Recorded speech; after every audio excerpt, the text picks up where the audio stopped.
Já, ég elsku börnin mín. Að þessu sinni ætlum við að skarpa til Rómar eða Róms, það er svo fallegt orð, og síðan til Finnlands, nánar tiltekið Espoo eða Tapiola, hún frægur góður þaðan sem fólk þekkir, og síðan ætlum við að hlusta á hljóðritum sem ég gerði af annarri symfoníu Sibeliusar. Við segja aðeins nánar frá því á undan. En skreppum núna og hittum frábæran hljómsveitarstjóra. Ég sagði það að þegar ég ungur fékk ekkert bréf frá stjórnum hljómsveita á Íslandi og leikhúsa, hefði ég bara ákvað að kasta mig til sunds í útlöndum. Svona svo hver hann útlægi. Og Grettir er náttúrulega mikill vinur minn, hefur alltaf verið. Ég hef alltaf haft sérstakann samúð með honum og borið mikla virðingu fyrir honum. Þá hann væri óaðalegur skalkoppi á stundum. Jæja, hann lagðist til sunds og syndi út í Drangey, oftar en einu sinni fram og tilbaka. Skrappi heita laug svona, það hressa sig við. Svo ég hef kallað þetta sund mitt frá 1980 og eitthvað, 4 Drangeyjarsundi mikla. Og á miðri þeirri leið þá hitti ég Hafmey, eða hún syndi til mín. Og ég spurði hann á nafni og hún sagði mér það. Og ég spurði hvað hann væri að synda með mér. Og hún sagði, já, ég er sko umboðsmaður í Róm og mér langar til þess að ég fá að vera umboðsmaður þinn. Nú, það er aldeilis. Hittum í Róm, næstu áslið hjá og við skulum ræða málið. Og það var úr. Þessi yndislega kona sem varð á vegi mínum, eða varð á sundleið minni, skulum við segja. Og hún var með skrifstofu í hjarta Rómaborgar. Eiginlega við hliðina á enska hótelinu sem þykir nú með þeim bestu og flottustu í Róm. Ég held að Lord Byron og svoleiðismenn hafi verið þar tíðir gestir.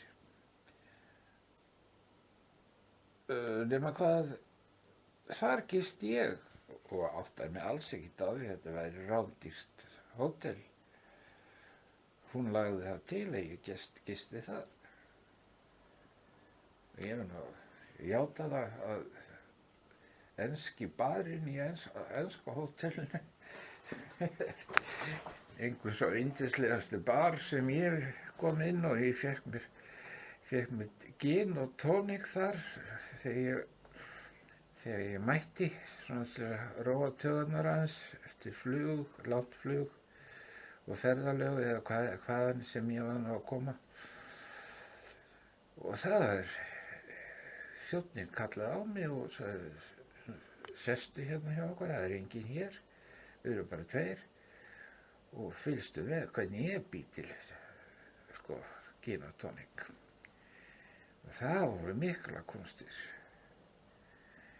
Og Ég verð nú bara að játa það að ég hef bara aldrei smakkað himneskari drykk. Það var að því að þessi barþjóð var alveg snillingur í að búa til gin og tónik. En það báðu allir gin og tónik, Bretarnir sem kom með hana. Jæja. Daginn eftir fer ég til fundar við hafmeyjuna mína í skrifstofu á næsta leyti. Og hún sýnir mér lista yfir fólkið sem hún sé umboðsmaður fyrir. Og segist að fengið ábendingu mig frá æðru öflum. Og ég kunni ekki við að spyrja hver þessi maður væri eða hvaða menn eða konur þetta hefði verið sem hefði verið að mæla með mér við hana. Og hún spurði eftir hann að sýnt með listamannalistan sinn. Ég náttúrulega bráðnaði alveg við það. Þetta voru til dæmis tvönur sem ég kynntist einmitt á hennar vegum í Róm. Það var Carlo Maria Giulini og Cecilia Bartoli. Og það vildi svo til að þau voru bæði í Róm, stödd akkurat þarna, í Róm, meðan ég staldraði þar við til að tala við umboðsmanni minn. Og hún tók mig upp á sína arma og sá mig fram á 21. öld. Og það var nú ekkert slór. Hún bauð mér á tónleika í tónleikasal Heilagra Sesselju, Santa Cecilia. Og þar var Carlo Maria Giulini, háaldraður, að stjórna hljómsveit akademíunar og var að stjórna branstónin sem mér fannst hún svolítið undarlegt því að maðurinn er svo rammítalskur að hálfa verið nóg. Akkur Brahms, en hann gerði það náttúrulega snilda brag. Og í hliðinu hitti ég konu sem var móðir. Stóð ég sem sagt hjá mínum og hún kynnti mér fyrir konu og sagði að hún væri móðir Cecilia Bartoli, sem var aftur til þess að við kynntumst í Róm. Drukkum saman kaffi og spjölluðum saman. Það var ægilega gaman, enda líka hún drottning söngkvenna.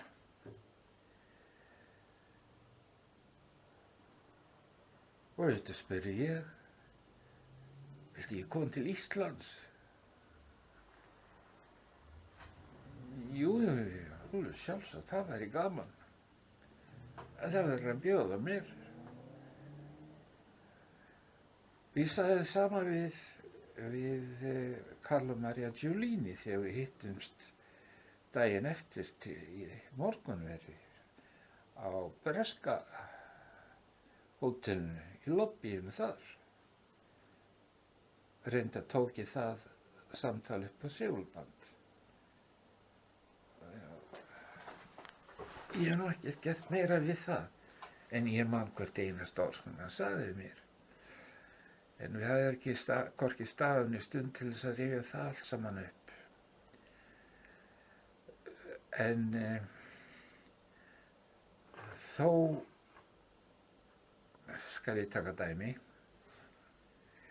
Ég spurði hann náttúrulega hvort hann vildi koma til Íslands. Sonur hans er umboðsmaður hans og satt hjá okkur með okkur. og hann sagði, já, það verður nú gaman, það skal ég gera og þið verður að senda okkur bréf.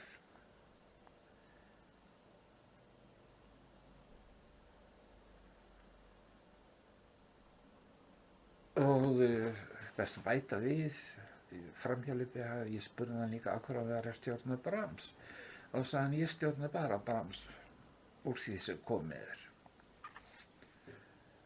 bara því að hann elskaði Brahms og dáði Brahms. Og sagðist verið búin að stjórna öllu sem hægt var að stjórna, öllum ítölskum óperum fram og aftur og til hliðar og öllum ítölskum symfónískum tónskáldum og verkum og sagðist það frumflytt svo mörg nýju verk eftir Dalla Piccola og Respighi og aðra svona 20. aldar gæja að hann var orðinn dauðlegur á því og vildi bara fá ráðið því hverju hann stjórnaði í ellinni sem væri Brahms. Þetta þótti mér náttúrulega bara alveg afbragð. Auðvitað er að menna að ráða í hvað fötir fara þegar þeir eru orðnir áttræðir og eitthvað áttræðir plús. En niðurstaða þessa fundar okkar Carlo Maria Giulinis var svo þess að ég sat í verkefnavalsins Sinfóníuorkester Íslands og var þar alltaf til vandræða. Þegar ég bað það var sem sagt þá fulltrúi Ríkisútvarpsins í þeirri vonlausu nefnd sem var algjörlega kraftlaus og lin eins og spælegg gagnvart stjórn hljómsveitarinnar sem var skipuð mönnum sem hafði ekki hundsvit á tónlist en þó aðallega gagnvart chefdirigentinu hver sem það nú var. Stundum var það Petri Sakkari eða einhverja aðrir kálfar sem að enginn þekkti. En þeir réðu öllu og þessna var þetta bara svona málamyndanum þessi verkefnavalsnefnd. Og besti maðurinn í þessari nefnd að mínum mati var Árni Tómas Ragnarsson, læknir og vagniristi og við sátum alltaf saman og vorum alltaf sammála allt. Hann sagði sér nú bara úr þessari nefnd, því að þetta væri bara kleppsvinna að vera með einhverja tillögur. Nema hvað ég læt bóka það á einu fundinu, svo allt sem ég lagði til. Eins og Kato gamli, þá enduðu allir fundi með því ég læt bóka og auk þess legg ég til að við flytjum í Sinfóníuorkester Íslands flytji fleiri íslensk tónverk og bjóði fleiri íslensku hljóðfæraleikurum og spila einleik með hljómsveit. En og að sögn þá las stjórn Sinfóníunnar þessar skeytastendingar frá Guðmundi Emilssyni. Þær voru allar bókaðar.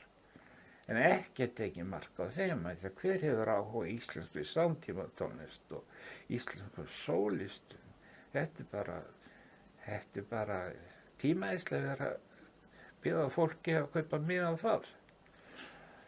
Og svo lét ég líka bóka að ég hef hitt Bartoli og Giulini í Róm og þau væru bæði til í að koma fyrir litla peninga ef það bærist bréf. Ég lét bóka það. En það barst aldrei bréf.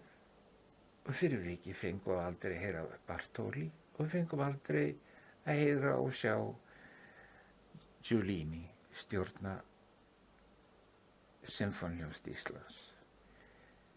Sem hefði nú verið gaman af því að sumra mati er hann mesti hljómsveitarstjóri 20. aldar.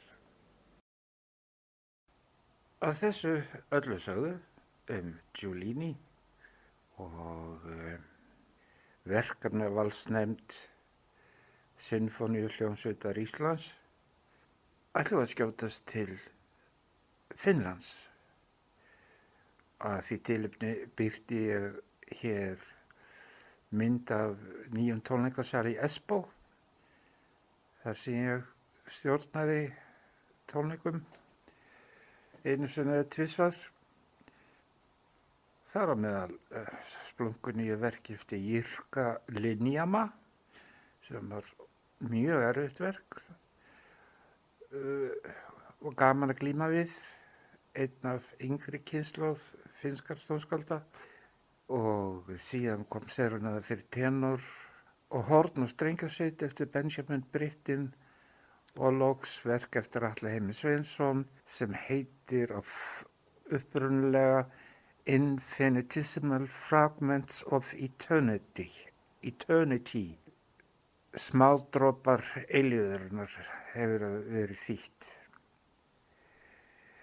En þetta er bara til þess að hjálpa okkur að komast að Sibeliusi sem er næstur á dagskrá.